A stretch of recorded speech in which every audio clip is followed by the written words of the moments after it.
ইসরায়েলের বিরুদ্ধে হুথিদের যুদ্ধ ঘোষণা, গাজা চুক্তি লঙ্ঘনের কঠোর জবাব, মধ্যপ্রাচ্য জুড়ে নতুন যুদ্ধের ঘণ্টা বাজছে। ইসরায়েল গাজার বিরুদ্ধে চুক্তি লঙ্ঘন করেছে, আর এবার হুথিরা জানিয়ে দিল চোখের বদলে চোখ।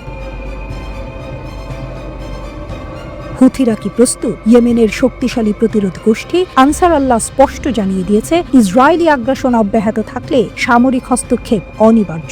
ইয়েমেনের রাজনৈতিক ব্যুরো এক ঘোষণায় জানিয়েছে, গাজার জনগণকে রক্ষা করতে আমরা প্রস্তুত, আমাদের অস্ত্র শানানো হয়েছে।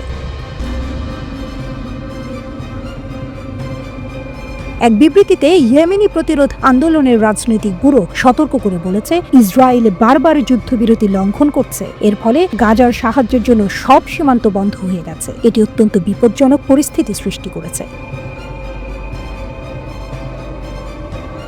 বিশ্ব দেখছে হুথিদের ক্ষেপণাস্ত্র, ড্রোন ও সামরিক শক্তি ইতোমধ্যেই মধ্যপ্রাচ্যের রাজনীতিকে নাড়িয়ে দিয়েছে। এবার যদি হুথিরা সম্পূর্ণ শক্তি নিয়ে নামে, তাহলে কি হবে? ইসরায়েলের বিপদ কি বাড়ল?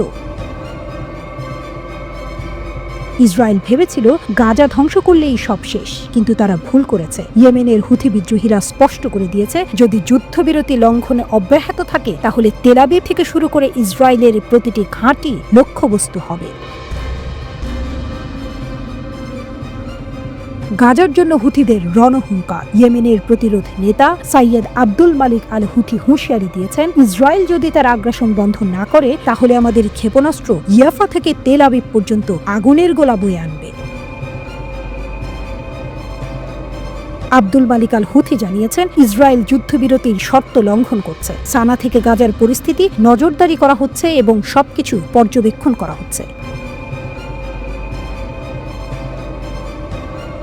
কেন ভয় পাচ্ছে ইসরায়েল? হুথিদের হাতে এমন কিছু অস্ত্র প্রযুক্তি রয়েছে যা ইসরায়েলের ভেতর ত্রাস সৃষ্টি করেছে। তাদের সামাদ 3 ড্রোন এবং ব্যালিস্টিক ক্ষেপণাস্ত্র ইসরায়েলের জন্য দুঃস্বপ্ন হয়ে উঠতে পারে। ইসরায়েল কি হুথিদের এই হুঁশিয়ারি হালকাভাবে নেবে, নাকি ইরানের ছত্রছায়ায় বেড়ে ওঠা এই গোষ্ঠী ইসরায়েলের জন্য নতুন আতঙ্ক হয়ে উঠবে?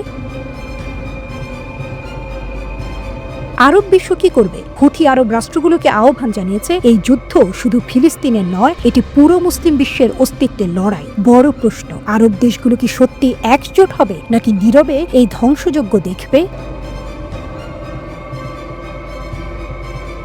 মধ্যপ্রাচ্যে নতুন যুদ্ধের আশঙ্কা। ইয়েমেনের হুথি বিদ্রোহীরা গাজা উপত্যকায় যুক্তরাষ্ট্র সমর্থিত ইসরায়েলি সামরিক আগ্রাসনের বিরুদ্ধে কঠোর হুঁশিয়ারি দিয়েছে। আরব উপদ্বীপের দেশটিকে এই অঞ্চলে মার্কিন স্বার্থের বিরুদ্ধে পদক্ষেপ বাড়ানোর জন্য প্রস্তুত থাকার প্রতিশ্রুতি দিয়েছে। হুথি রাজনৈতিক ব্যুরোর সদস্য হাজেম আল আসাদ বলেছেন, আগ্রাসন অব্যাহত থাকলে এই আন্দোলন এই অঞ্চলে মার্কিন স্বার্থকে লক্ষ্য করে একটি ব্যাপক যুদ্ধে লিপ্ত হতে প্রস্তুত। বিশেষজ্ঞরা বলছেন, যদি হুথিরা ইসরায়েলের বিরুদ্ধে সরাসরি যুদ্ধ শুরু করে, তাহলে পুরো মধ্যপ্রাচ্য জ্বলবে।